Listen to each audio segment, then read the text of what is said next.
Assalamualaikum warahmatullahi wabarakatuh, teman-teman yang saya cintai dan saya banggakan. Terima kasih yang telah subscribe channel ini. Welcome back, kembali lagi dengan channel 3 Pemuda Resah.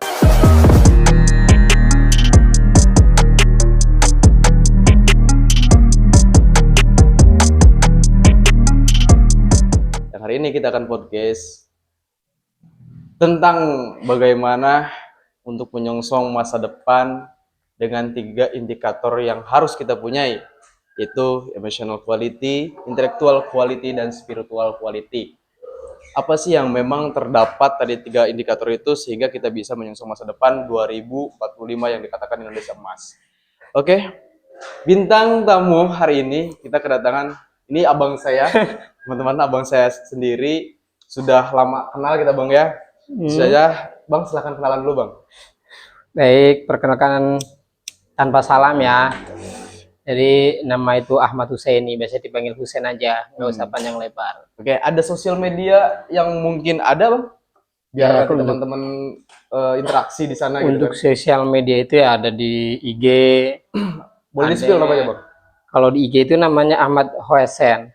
Ahmad Hoesen. Ya, jadi kalau berarti kayak Soekarno, Soe gitu. iya, karena berarti kita dari Jawa kan. Oh, dari Jawa? Iya, dari Jawa. Jadi ya Hoe itu ya bukan kalau dibaca ya Hoe, tapi kalau menurut Jawa ya Husain jadinya.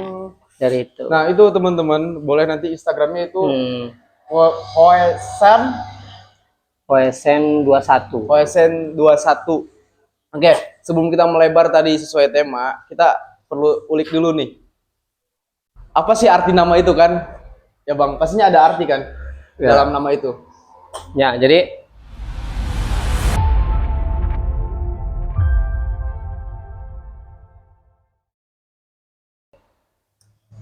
nama itu dikasih oleh orang tua di saat lahir.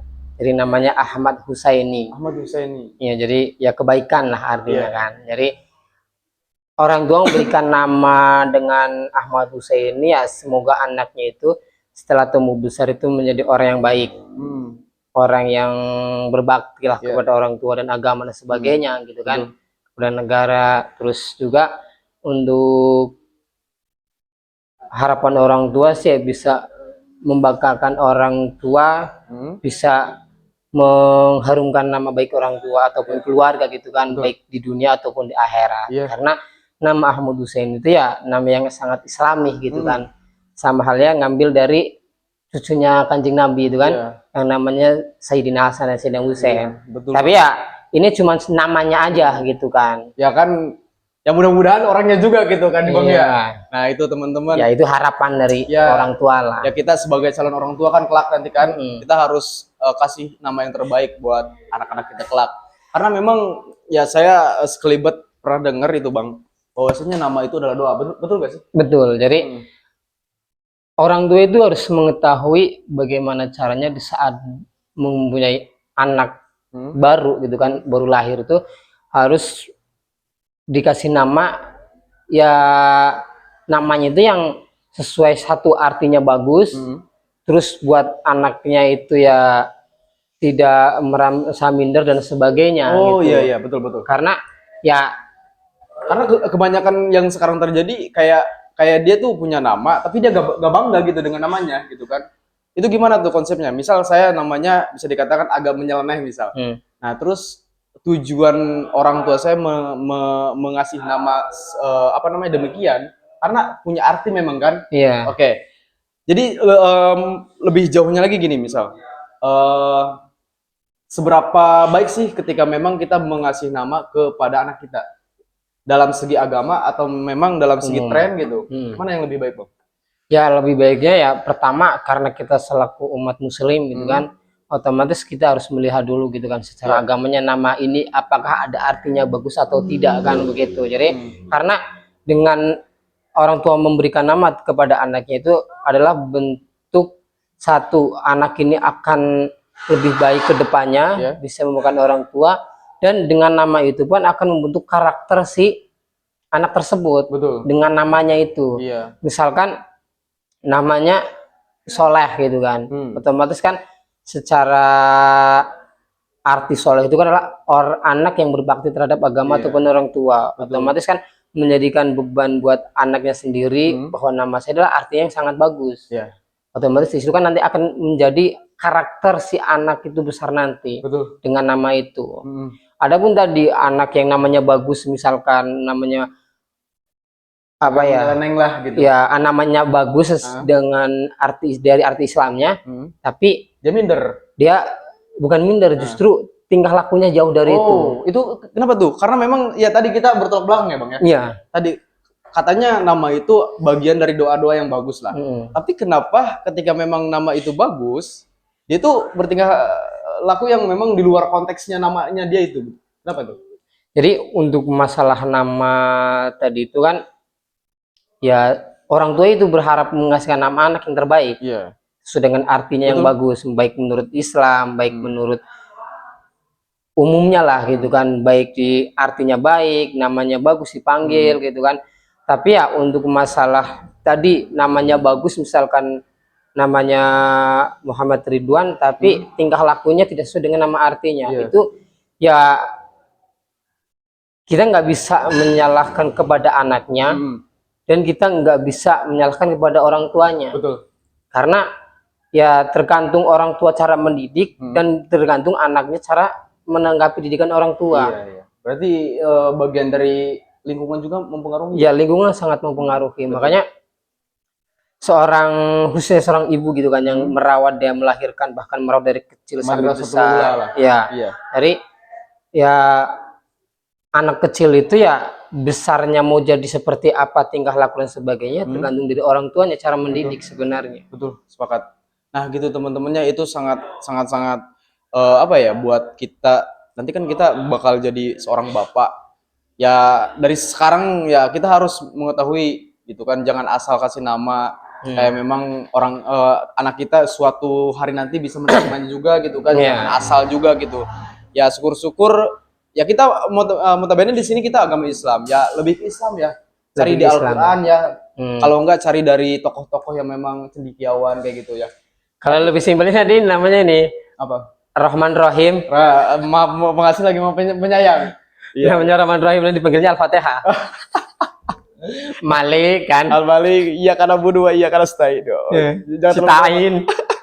Oke, teman-teman, lebih lanjut lagi, lebih ke depan lagi kita akan membahas bagaimana tadi sesuai tema kita. Kenapa kita membahas nama dulu? Karena memang nama itu bagian dari pondasi, landasan yang paling dasar. Ketika memang satu tokoh itu menjadi orang besar tadi dalam 3 indikator, yaitu spiritual quality, intellectual quality, dan emotional quality.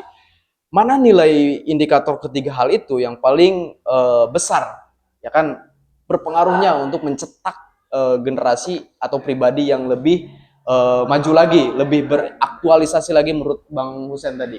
Oke, sebelum kita lanjut, kita disponsori oleh Sumur 7 dan saya akan mengambil Sumur 7-nya. Oke, bentar dulu teman-teman.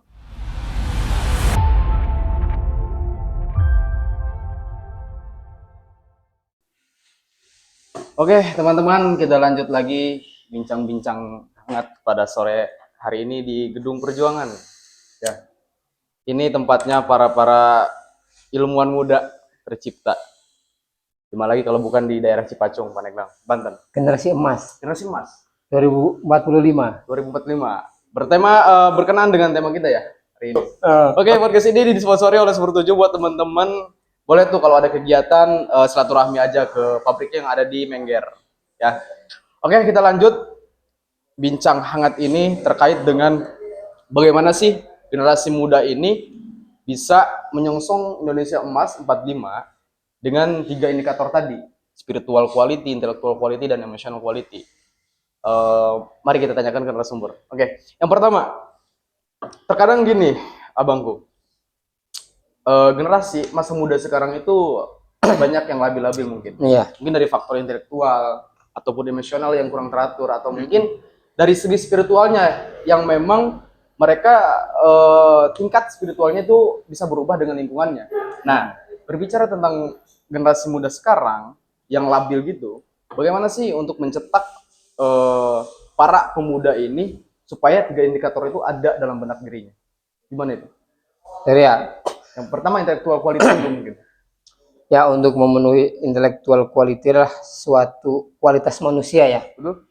Kualitas manusia dalam beretika, kualitas manusia dalam belajar dan sebagainya itu ya harusnya dengan zaman sekarang itu kan itu sangatlah mudah, Sangat mudah. sangat mudah. Kenapa bisa demikian? Karena zaman sekarang itu ya kenapa dikatakan sangat mudah itu ya karena segala sesuatu mudah dijangkau. Oh, dari keilmuannya. Dari segi pembelajaran ataupun keilmuan, bahkan ya di dunia internet pun ya sudah apa yang harus kita Cari ada.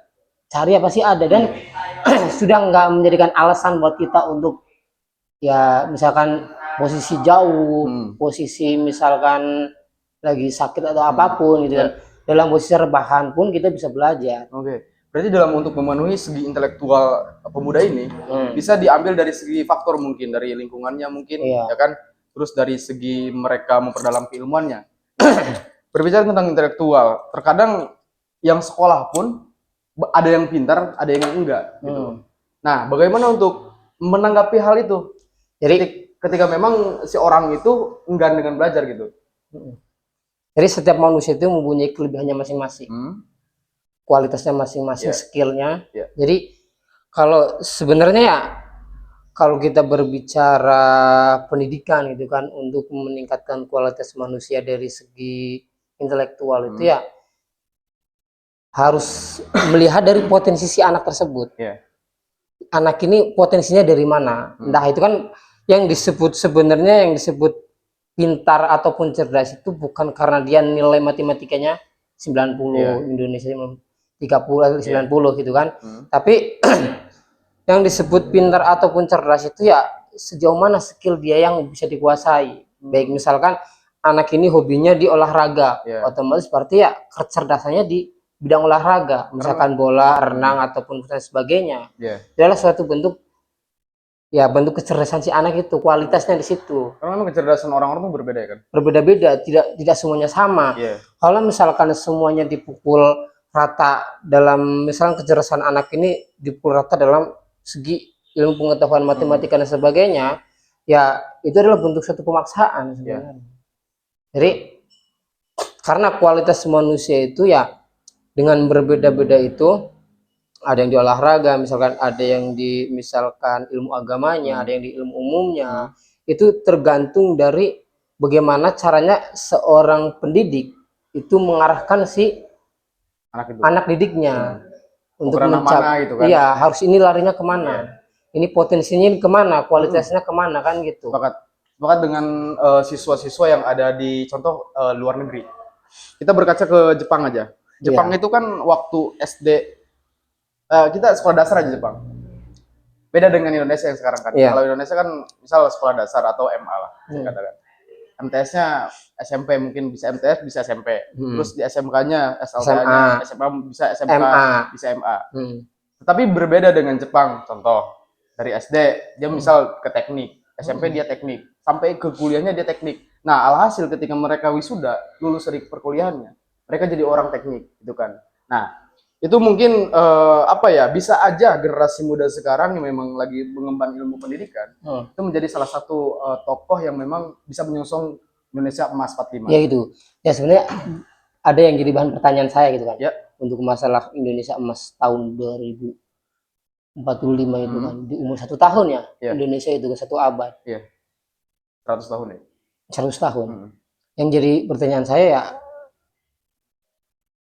dengan Indonesia Emas ini apakah hanya dengan usianya sampai 100 tahun itu disebut katakan emas, atau misalkan yang disebut kata emas itu apa Indonesia itu bakal maju menjadi negara maju kan, untuk saat ini kan negara berkembang. Ya ini seperti saya obrolkan kepada teman-teman yang lain lah untuk diskusi dan masalah itu kan.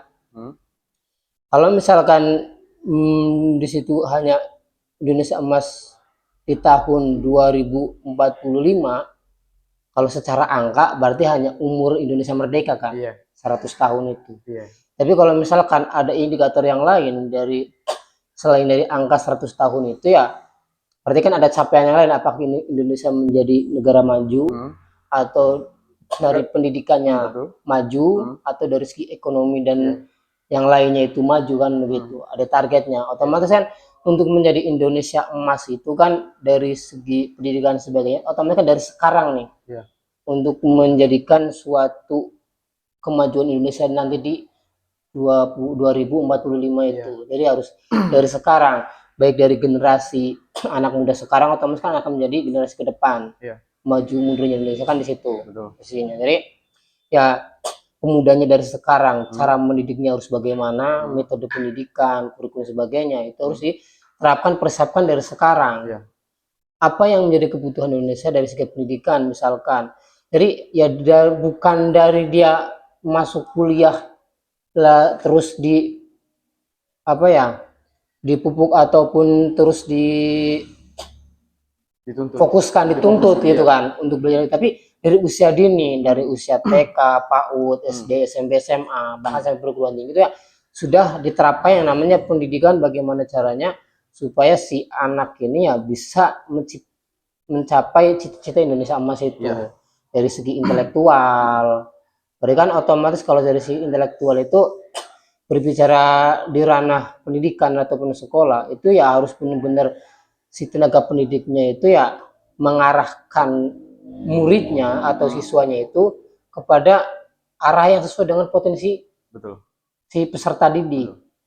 Begitupun di lingkungan keluarga, otomatis selain tanggung jawab seorang pendidik, otomatis ada tanggung jawab orang tua. Harus benar-benar mengawasi si anak ini dalam segi belajar di rumah misalkan.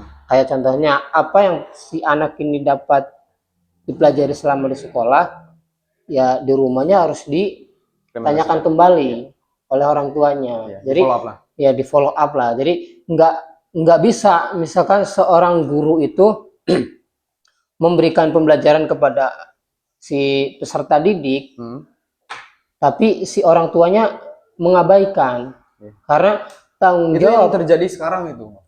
Ya kebanyakan terjadi sekarang. Makanya dalam segi intelektual anak remaja sekarang dari SMP maupun SMA-nya, karena memang ruang lingkup apa ya bisa dikatakan lingkungan dia yang kalau bisa dikatakan liberalisme lingkungannya bebas lah pergaulan bebasnya kan itu kan salah satu faktor yang memang intelektual mereka bisa dijajah dengan secara tidak sadar. Kan artinya kan tadi kembali lagi ke abang, saya sangat sepakat bahwasanya apa namanya faktor dari orang tua itu sangat penting untuk mencetak intelektual yang bermutu untuk anak-anak ya kan. Iya, jadi peran orang tua dalam mendidik anak itu ya yang bisa menentukan anak ini bagus atau tidaknya itu adalah orang tua sebenarnya. Karena ya apalagi seorang ibu kan adalah madrasah sekolah pertama lah bagi anak-anaknya itu kan ya.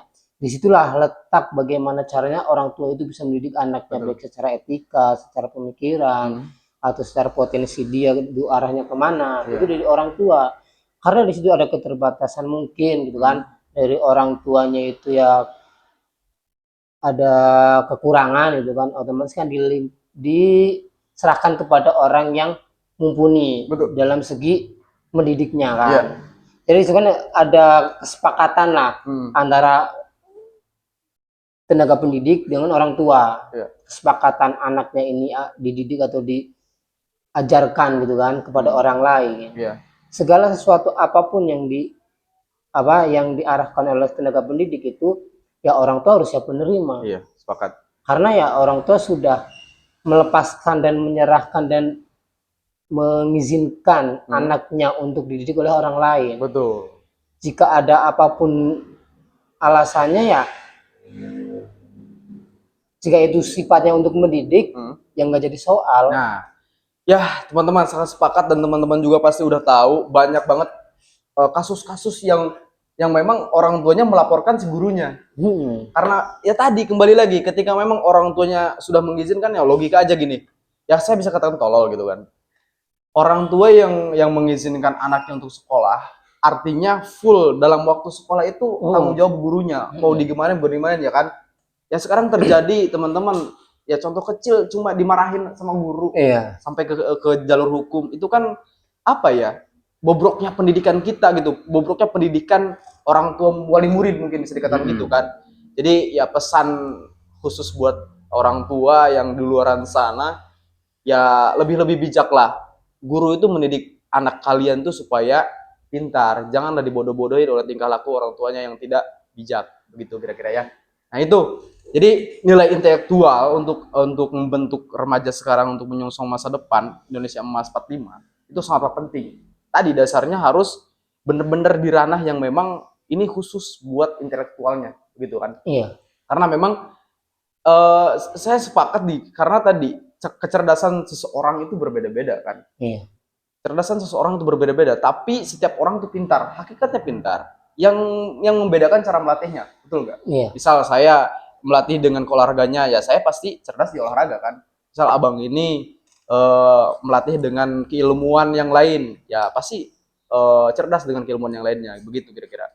Tadi intelektual, bahwasanya intelektual adalah salah satu faktor landasan paling dasar untuk menjadi diri sebagai apa ya? Jadi pikiran kita itu lebih ke gagasan-gagasan gitu, grow mindset gitu kan. Nah, berselaras dengan tadi indikator ketiga tadi intelektual, yang kedua tadi spiritual. Berbicara tentang spiritual ya, Bang. Spiritual itu apa ya? Berselaras dengan kekuatan keyakinan kita. Bisa itu terhadap Tuhan, ya kan? Bisa itu dalam bentuk ibadah, ya kan? Itu bagaimana tuh? Ketika nilai-nilai spiritual itu ada dalam sosok remaja sekarang tadi untuk menyongsong Indonesia Emas 45. iya. Sebenarnya di Indonesia itu ya, khususnya itu karena Indonesia adalah negara demokrasi, itu negara yang bebas bagaimana cara mengaktualisasikan manusia Iya, dari segi apapun itu iya. sebenarnya. Toleran. Toleransi kan. Ya salah satunya dari spiritual lah. Di Indonesia kan tidak melarang. Iya. Islam dalam kegiatan keislaman, keagamaan yang lain lah. Betul. Itu kan tidak ada larangan selagi dia itu tidak menciderai aturan-aturan yang ada di Indonesia kan. Betul. Saya ada pertanyaan ini abangku. Apa tuh? Misal saya gini, teman saya Kristen misal, saya Islam kan. Nah, saya bersahabat karib lah, baik dengan dia. Dia kalau ada kegiatan saya ikut, terus begitu juga sebaliknya. Nah, dalam satu konteks misal contoh gini, dia lagi ibadah, saya ikut, terus saya juga lagi ibadah, saya mengajak dia untuk ibadah. Gimana itu? Ya kalau misalkan di saat teman kita yang beda agama lagi ibadah, ya Kita jangan ikut itu. jangan mengikuti ibadahnya. Kenapa itu? Ya karena kita punya agamanya sendiri. Betul. Karena ya apa? Yang penting selama dia menjalankan ibadah, kita tidak mengganggu aja. Toleransi itu bukan telur asin kan? Bukan, toleransi itu enak. Tuh dimakan. bisa harus dibedakan teman-teman. Jadi bertoleransi itu sangat penting. Iya. Malah harus gitu kan. Tapi jangan lupa toleransi jangan jadikan telur asin. Begitu kira-kira. Oke, lanjut. Dari semuanya itu enak. Semuanya enak. Jangan masuk sana, masuk sini gitu kan. Iya, harus punya prinsip. Nah, lakum dinukum waliyadin. Oke, untuk masalah spiritual tadi ya, kita selaku umat yang beragama Islam gitu kan, apalagi kan mahasiswa kan. Ya. Jadi ya sebenarnya Islam itu ya kan kalau kita melihat dari sejarah Ayahanda Lafran Pane kan, Ya. dia mendirikan suatu organisasi kan. Apa itu? Siapa itu tokoh itu, abangku? Adalah tokoh nasional gitu kan namanya. Nasional. Ayahanda Lafran Pane itu kan mendirikan organisasi yang berasaskan Islam itu kan membuktikan bahwa Islam ini bukan agama jadul, kuno atau ketinggalan zaman. Sebenarnya ya Islam itu tidak ketinggalan zaman. Islam itu ya bagus, Islam itu keren. Cuman orangnya aja yang bisa dikatakan ketinggalan zaman, bukan agamanya. Oke. Tadi siapa tokoh nasional tadi? Lafran Pane. Lafran Pane. Jadi beliau itu apa ya? Bisa dikatakan meretas lah. Iya. Dari apa ya? Sifat-sifat yang memang belenggu. Gitu. Kayak contohnya kayak gimana tuh waktu dulu itu? Jadi ya Lafran Pane memiliki organisasi itu ya di situ melihat tidak percaya dirinya seorang mahasiswa yang beragama Islam karena di situ masih melekat dengan budaya-budaya barat, budaya bebas lah. Iya. Saya dikatakan liberal gitu kan. Tapi di situ Novel Pane ya ingin membuktikan Ya. bahwa Islam itu mau bersaing dari segi intelektual Iya. dan sebagainya. Betul. Jadi itu makanya apalagi kita kan selaku mahasiswa yang sekarang gitu kan, Iya. segala sesuatu mudah dijangkau. Iya. Karena mudah dijangkaunya itu ya teknologi semakin canggih, Betul. semakin maju. Hmm. Apa yang akan kita jadikan alasan Iya. sehingga kita malas untuk belajar kan gitu. Lewat media, lewat teknologi dan sebagainya, dalam posisi tidur ataupun sakit, nggak bisa berdiri, kita bisa belajar. Iya. Kalau dulu kan pasti kalau kita ingin belajar harus mencari seorang guru. Iya. Harus kemana larinya? Susah, nih? nggak ada Susah teknologi. kan, nggak ada teknologi. Hmm. Ya, emang dalam belajar itu ya, dalam ranah agama itu harus ada guru. Iya, harus ada saatnya. Ya harus ada gurunya, harus ada tempatnya, Ya. dan harus ada muridnya. Betul. Jadi itu Hmm. ada 3 aspek itu. Ada 3 apa tadi? Kalau nggak salah 3 ya. Iya. Antara dari ada guru, ada tempat, terus ada Muridnya. murid tuh kan. Ya. Dari itu. Jadi ya emang sekarang kita belajar lewat media, lewat teknologi internet sebagainya, YouTube, apalagi kan banyak tuh kan ceramah-ceramah gitu kan. Ya gimana itu konteksnya? Emang kita bisa belajar lewat situ, ilmunya dapat, tapi keberkahannya kurang. Kenapa bisa dikatakan kurang? Karena kita kalau apalagi belajar agama kan, belajar agama otomatis harus ada gurunya. Salah satu kunci untuk keberhasilan seorang murid dalam belajar adalah satu adalah adanya guru. Adanya guru. Guru berhadapan langsung. Karena sulit juga kalau misal kita nonton di YouTube nih ceramah, terus kita bisa diskusi atau memang kita implementasi dalam diri sendiri. Guru saya misal Ustadz Anu, Ustadz nasional yang terkenal, itu tidak bisa ditanggung jawabkan kan?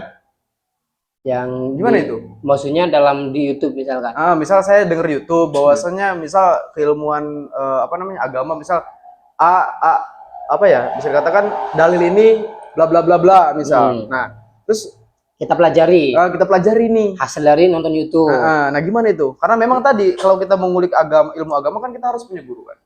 Nah, gimana itu? Jadi dalam belajar itu kan, kita emang ya saya sempat ngobrol lah untuk masalah ini kan. Kita belajar di sosial media, masalah keagamaan gitu kan lewat YouTube. Ya sah-sah saja belajar itu. Tapi karena posisi kita kan di situ kan harus adanya guru. Guru langsung yang berhadapan. Terus adanya tempat majelis. Terus adanya apalagi satu kalau nggak salah tuh murid ya. Itu kan ya di situ kan bukan kita hanya mendapatkan ilmu tapi keberkahannya. Betul. Keberkahan dari seorang guru yang mendidik langsung kita kan. Karena keilmuan itu dari manapun kita bisa dapat. Ya. Tapi kalau keberkahannya belum tentu lah. Belum tentu. Alam ya, kita nggak tahu. Tapi dalam Islam dia harus adanya guru. Harus ada guru. Karena ya guru itu yang tahu porsi kita itu kemana lari arahnya. Betul. Dalam belajar itu kan. Dalam Islam pun demikian. Harus adanya guru, adanya tempat. Bahkan dalam Islam itu kan dalam menuntut ilmu itu kan satu adanya guru, adanya bekal atau materi lah untuk bakal si anak itu belajar. Terus adanya ridho orang tua, terus adanya waktu yang lama, terus adanya murid. Adanya niat, kesungguhan. Betul. Itu terus cerdas anak itu kan. Kan kalau kita melihat dari poin-poin itu kan kayak misalkan harus cerdas, harus ada materi, terus ada guru, terus dengan waktu yang lama, terus apalagi itu tadi murid, terus harus adanya persetujuan dari orang tua, orang tua ya gitu. Jadi kalau melihat dari ekonomi misalkan kita tidak bisa kan dari syarat itu kan harus terpenuhi. Tapi dari segi ekonomi misalkan kita keluarganya atau kekurangan, itu bukan jadi hambatan. Yang penting dia ada rasa niat kesungguhan ingin belajar. Dimanapun ya, sebenarnya enggak semua tempat belajar itu ya mengedepankan masalah materi. Masalah biaya. Tapi ada tempat yang benar-benar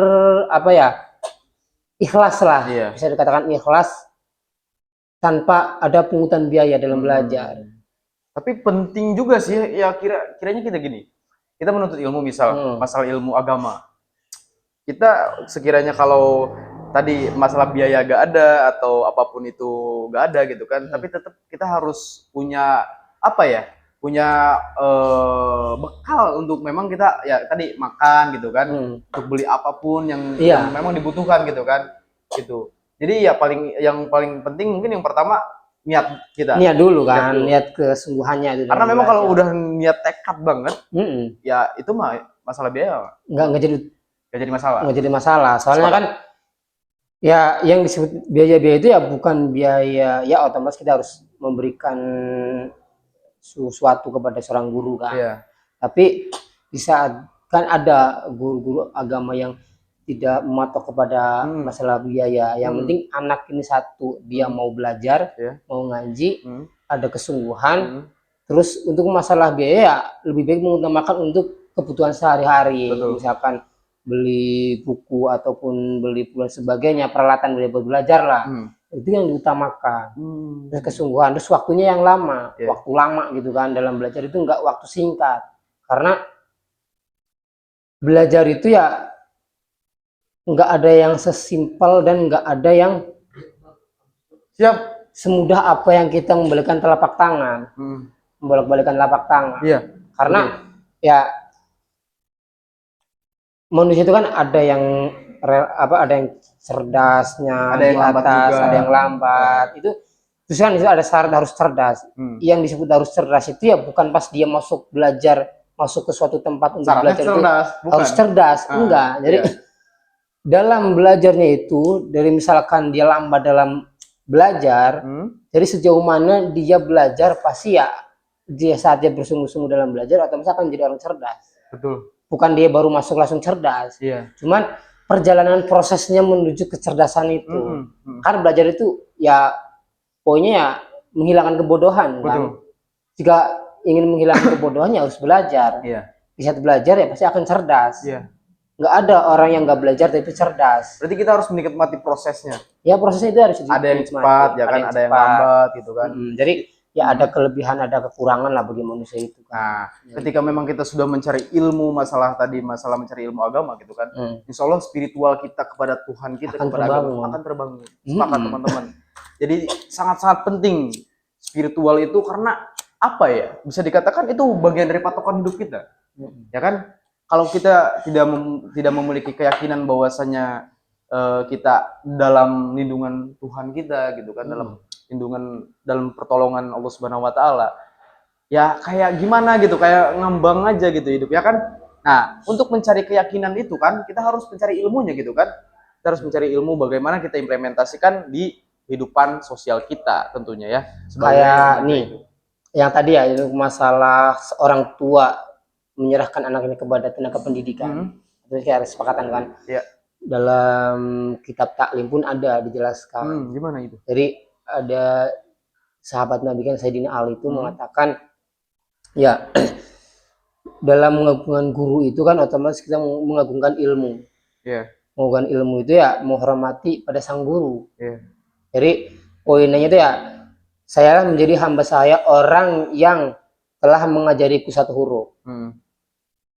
Jadi selagi guru itu mengajarkan kita dalam konteks agama, ilmu agama ya, walaupun dia memberikan ilmu kita satu huruf kepada kita, menurut Sayyidina Ali itu, jadi terserah padanya saya mau dijadikan seperti apa. Jadi kalau dalam Islam itu ya, jika seorang tua sudah menyerahkan anaknya kepada seorang guru, kiai ataupun ustadz dalam suatu pondok pesantren lah misalkan, itu ya harus benar-benar total menyerahkan,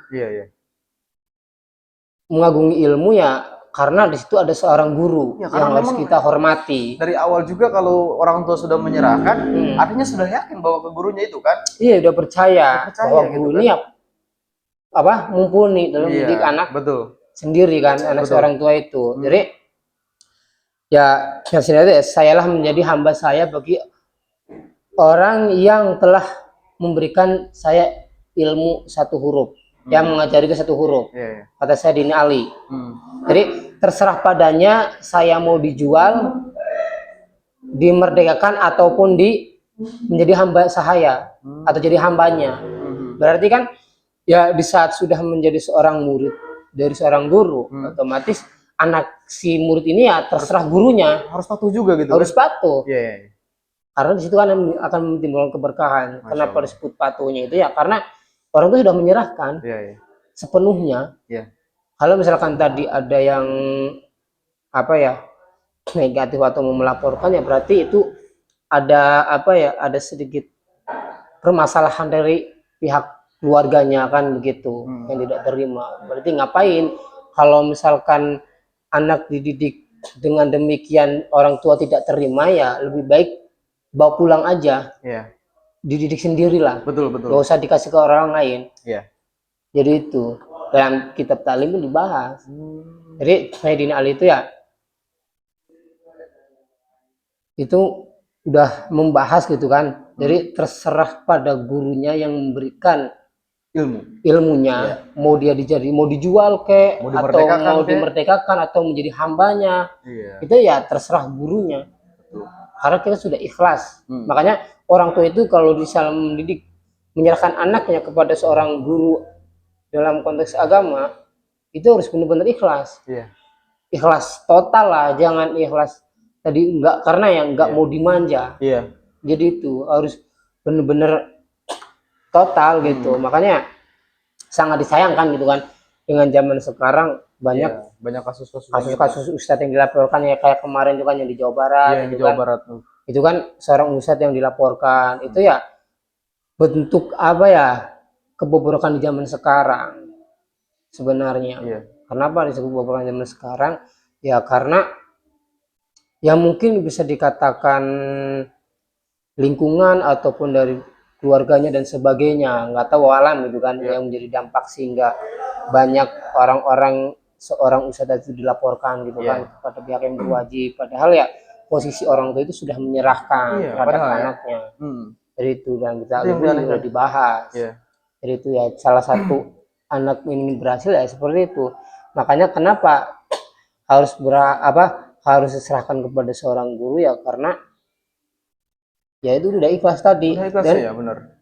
Udah menyerahkan kan ya. Jika orang tua sudah mengikhlaskan anaknya terhadap guru, ya di situ nanti guru pun akan ikhlas kembali dalam mengajarkan anaknya. Sehingga timbullah keberkahan. Anak ini yang tadinya tidak bisa menjadi bisa, dan anak ini menjadi cerdas, bahkan yang menjadi penerus dari seorang guru. Dari itu makanya zaman dulu itu cara mendidik seorang murid itu beda. Gimana itu? Jadi saya pernah itu waktu SD itu kan, dan pas saya di TPK itu, guru itu mengajarkan tidak pernah ada yang namanya manja terhadap muridnya.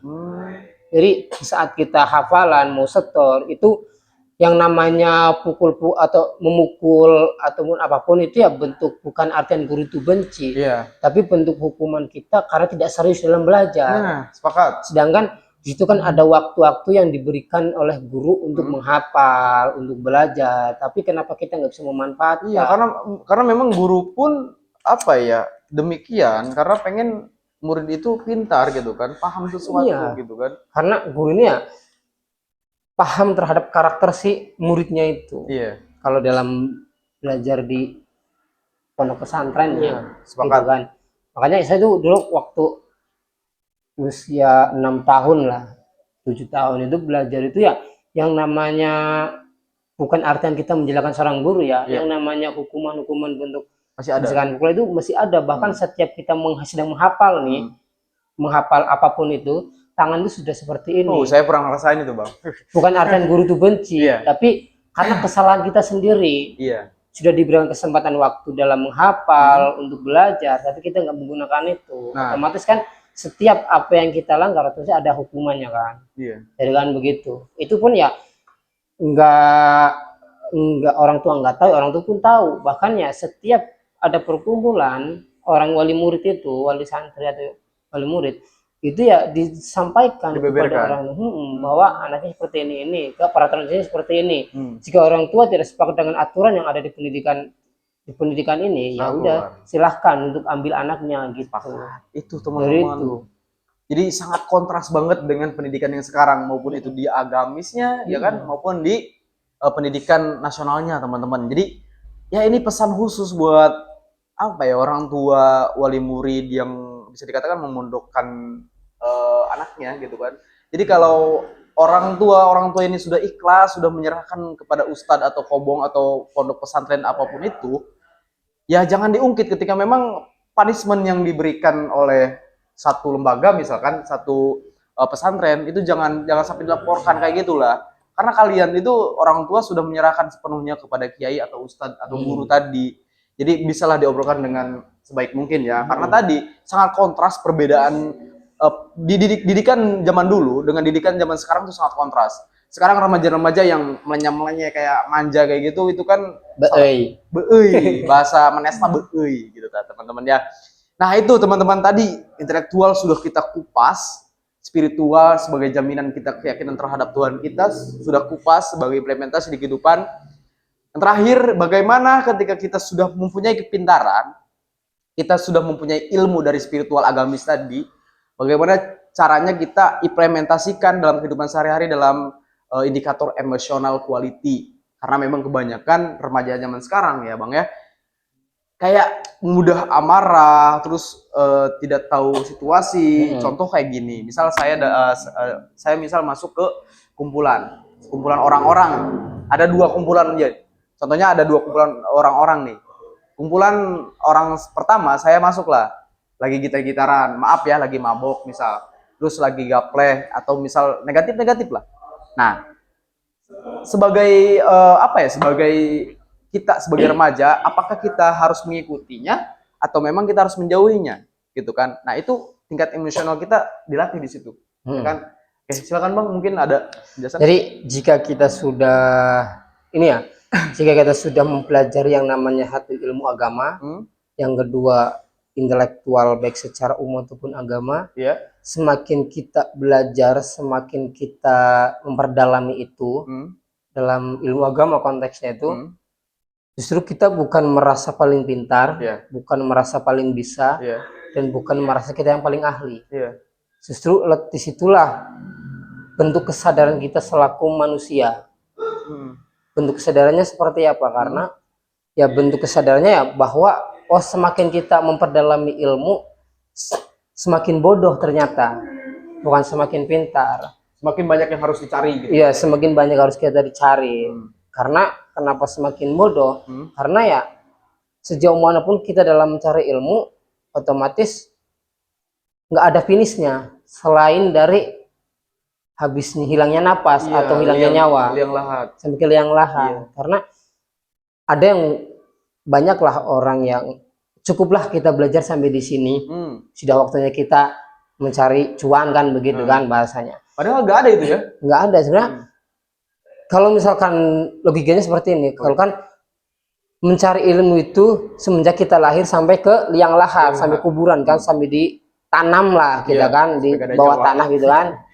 Ya kalau misalkan ada orang yang mengatakan di usia misalkan ya kisaran 25 26 nggak mau belajar, atau kan udahlah dengan ilmu yang saya dapat juga udah cukup, udah nggak mau belajar lagi, mau fokus kerja misalkan, ya itu ya sama halnya dia sudah mematikan diri sendiri. Dia harus mematikan diri sendiri kan. Betul. Sedangkan dalam Islam pun mencari ilmu itu ya nggak ada habisnya, selagi dia masih bernapas ya terus aja mencari ilmu. Jadi itu. Karena memang saya pernah dengar itu dulu ya, waktu ya biasalah jadi santri kalong gitu ya Bang.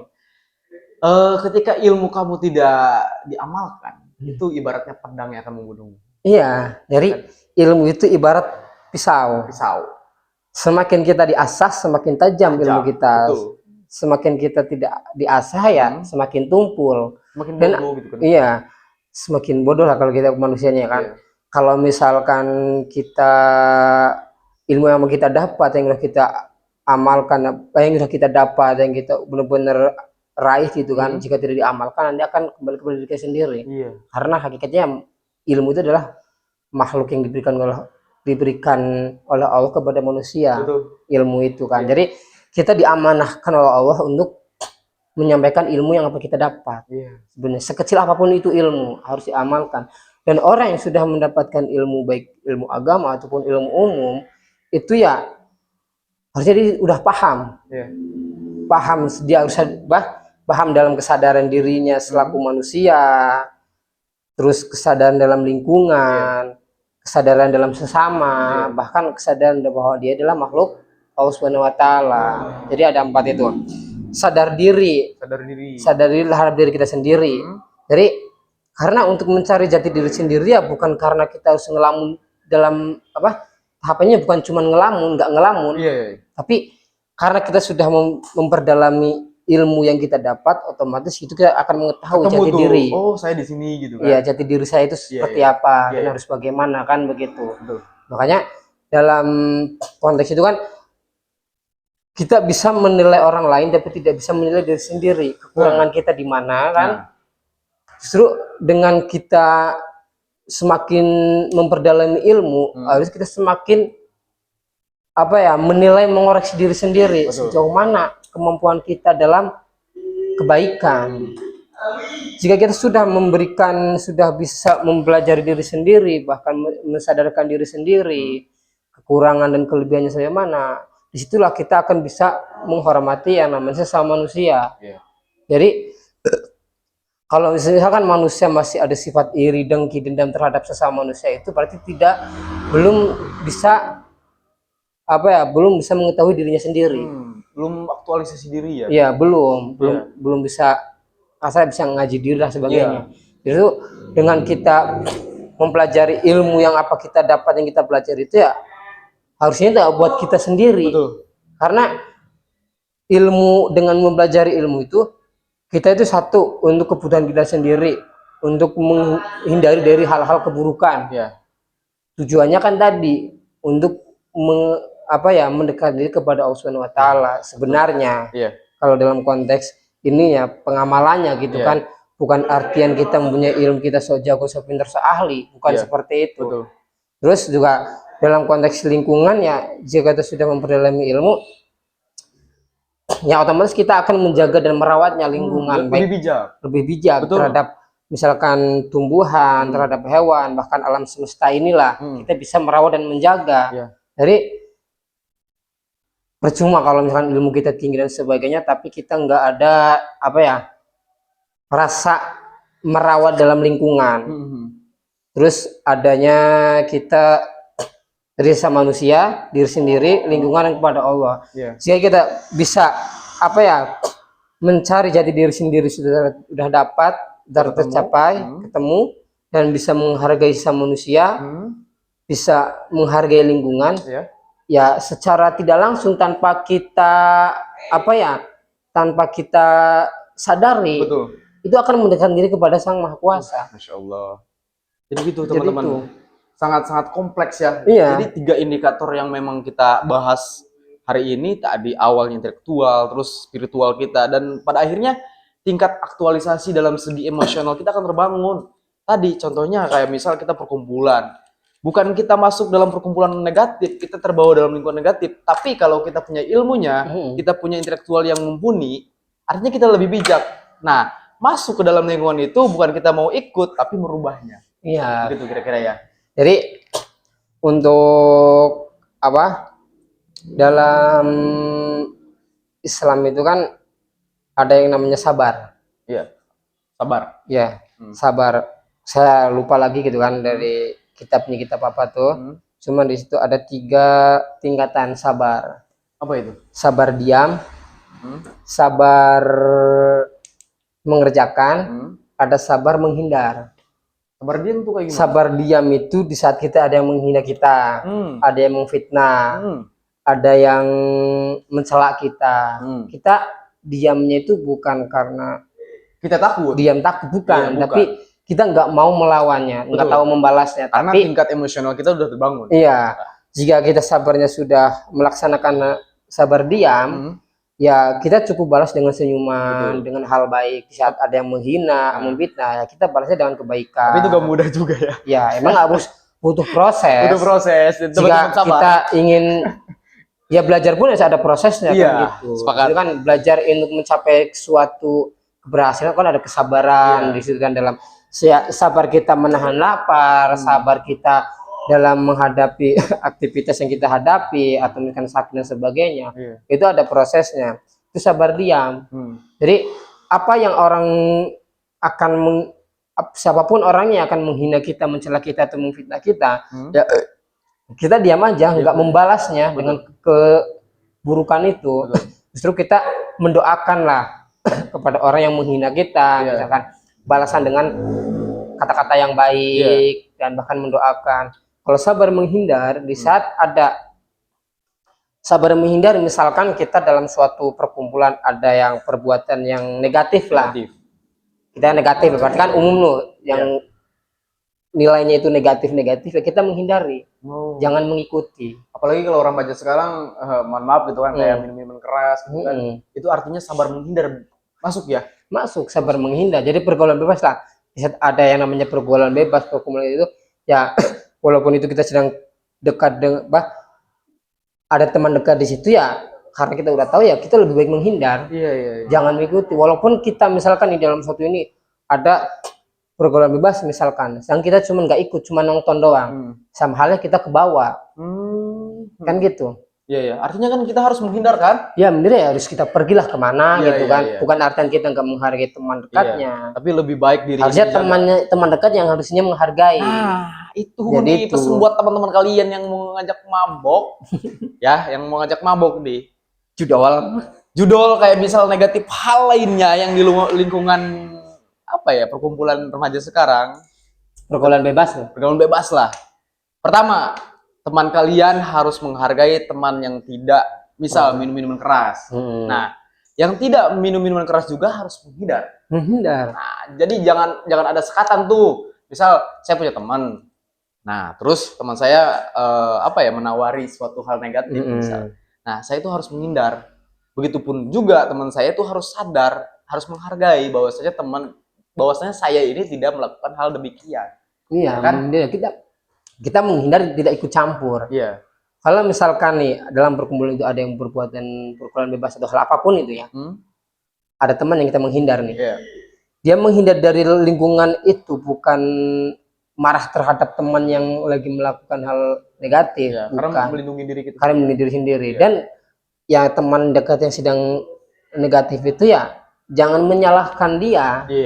Yang pergi itu harusnya sadar gitu kan.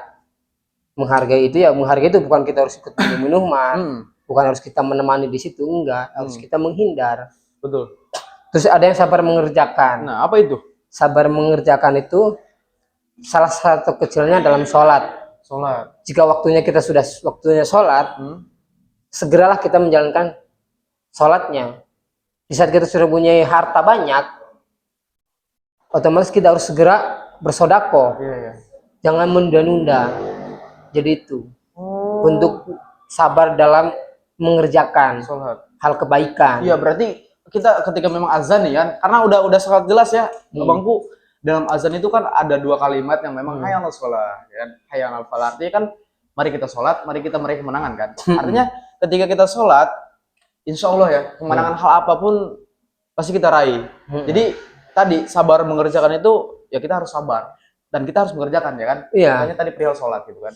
Jadi dalam hal-hal kebaikan lah. Hal-hal kebaikan. Jangan menunda-nunda. Yang menunda-nunda. Baik itu kan udah punya harta banyak, segeralah kita bersedekah. Di saat waktu itu udah waktunya sholat, kita segeralah sholat. Nah, itu sabar mengerjakan. Jadi disitulah ada 3 tingkatan kesabaran. Tingkatan sabar itu ada 3. Jadi enggak sabar itu ya enggak cuman kita diam. Enggak ini bukan. Jadi ada sabar diam di saat kita dihina. Sabar menjauhi di saat ada hal-hal kemaksiatan, sabar mengerjakan di saat ada hal ibadah atau kebaikan segera kita laksanakan. Jadi kayak tugas kampus juga sama ya, sabar mengerjakan. Mengerjakan juga. Jadi harus, karena itu adalah tanggung jawab selama kita mahasiswa kan.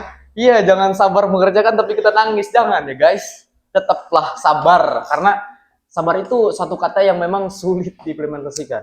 Sangat sulit teman-teman. Saya juga ya masih gitulah. Oke ya teman-teman, tadi sama lah, kita juga sama masih belajar gitu kan, masih mencari. dalam suatu untuk memperbaiki diri lah gitu kan. Ya semoga dengan apa yang kita katakan, sebenarnya bukan kita di sini karena paling ahli, paling bisa, paling pintar, bukan ya. Kita di sini hanya sekedar ngobrol-ngobrol biasa lah. Iya. Dari Betul. apa yang daripada kita mengobrolkan orang lain, udah kita mengobrol ya apa yang kita Sepakat. alami Saya dan pernah gitu. dengar dengan itu tuh abangku, bahwasanya saya lupa kiasan siapa gitu kan. Karena gini, isinya gini. Orang kerdil akan membicarakan orang lain ya kan. Ya, Orang kecil dia itu akan menceritakan peristiwanya dia sendiri, kayak pengen kedenger gitu kan. Nah, orang besar teman-teman itu membicarakan gagasan atau ide. Jadi berpilih-pilih teman lah. Kalau misal teman kalian itu ngomongin gitu kan, ngegibah, mending tinggalin itu orang kerdil. Jangan digauli, jangan didekati. Tapi gak apa-apa kalau kalian pengen gitu, ya kan? Oke, mungkin closing statement abangku dari 3 tadi indikator yang memang kita bahas, dari hilir ke hulu, dari hulu ke hilir gitu kan. Closing statement untuk remaja sekarang itu, dengan 3 indikator itu kita bisa untuk meraih atau menjadi salah satu tokoh yang ada di negara Indonesia kita untuk mengembangkan atau memajukan negara kita 2045, yaitu negara Indonesia emas. Silakan Abang. jadi ya dalam konteks belajar ya ini ya. Jadi dalam konteks belajar itu ya dalam kitab taklim pun ada apa ya, ada kalimat barang siapa yang bersungguh-sungguh dalam sesuatu pasti akan tercapai. Betul. Yang kedua, lanjutannya tuh barang siapa yang mengetok pintu bertubi-tubi pasti akan masuk. Ya. Dapat masukinya. Ya. Jadi barang siapa yang mengetuk pintu bertubi-tubi pasti akan memasuki. Terus sejauh mana usahamu, sekian pula tercapai cita-citamu. Itu teman-teman. Yang di awal tadi, barang siapa yang bersungguh-sungguh dalam sesuatu pasti akan tercapai. Nah, barang siapa yang bersungguh-sungguh sesuatu itu pasti tercapai. Mau apapun itu ya. Nah, barang siapa yang mengetuk pintu bertubi-tubi, artinya pasti berkali-kali, dapat memasuki. dia pasti masuk, teman-teman. Yang terakhir, barang siapa yang sejauh mana usahamu, sekian pula tercapai cita-citamu. Nah, gitu teman-teman. Jadi kalau kata kiasan itu, kalau kata kuat-kuat zaman sekarang tuh, mimpilah setinggi langit ketika kita jatuh di antara bintang-bintang gitu kan. Artinya apa? Sungguh-sungguhlah dalam mencapai sesuatu, mau kapanpun, mau sampai kapanpun pasti tercapai. Ya kan? Itu masalah teknis, masalah hal biasa yang orang lain juga pastinya juga mengalami ya. Jadi tetap grow mindset, tetap optimis. Ya kan? Zaman sekarang itu bisa dikatakan persaingannya sangat ketat, ya kan? Persaingan sangat ketat. Jadi kita sebagai remaja yang memang intelektual quality yang punya gitu kan, kita cerdas-cerdas semuanya gitu kan, terus mempunyai keyakinan spiritual yang luar biasa dan emosional yang sudah terjaga, itu insya Allah kita akan menjadi salah satu tokoh yang terkemuka di negara kita sendiri, ya kan? Oke, mungkin cukup ya, abangku. Nah, itu teman-teman, 45 menit ke belakang kita sudah membahas banyak banget. Dan closing statement mungkin dari saya pribadi, jangan lihat siapa yang menyampaikan, tapi lihat isi yang disampaikannya. Begitu kira-kira ya. Ya gitu. Jadi ambil yang baik-baik dari pembicaraan kita pada sore hari ini, buanglah jauh-jauh pembicaraan yang mungkin negatif dan tidak masuk di teman-teman semuanya ya, karena memang kita manusia bukan insan. Oke, terima kasih sudah menonton sampai akhir. Jangan lupa subscribe, like, dan komen, share sebanyak-banyaknya. 3 pemuda resah yang akan membangun negeri ini. Oke, see you, bye-bye. Billahi taufiq wal hidayah. Yakin usaha sampai. Assalamualaikum warahmatullahi wabarakatuh.